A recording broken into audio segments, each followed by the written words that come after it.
एक बार एक व्यक्ति बिना बताए काम पर नहीं गया तो उसके मालिक ने सोचा इसकी सैलरी बढ़ा दी जाए तो ये बिना बताए छुट्टी नहीं करेगा और काम भी लगन से करेगा।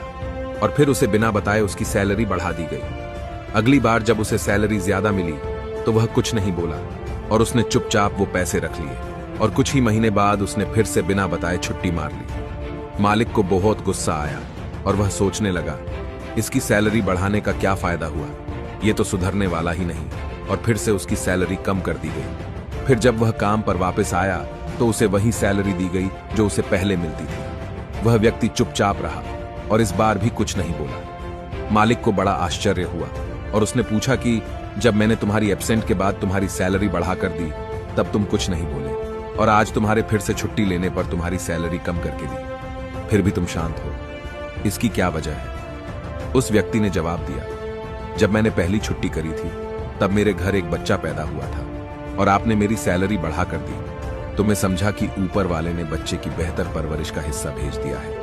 और जब मैंने दूसरी बार छुट्टी ली तो मेरी मां का निधन हो गया था। उसके बाद आपने मेरी सैलरी कम कर दी तो मैंने मान लिया कि मेरी मां अपने हिस्से का अपने साथ लेकर चली गई। अब मैं भला उस पैसे की चिंता क्यों करूं जिसका हिसाब भगवान ने खुद कर रखा है।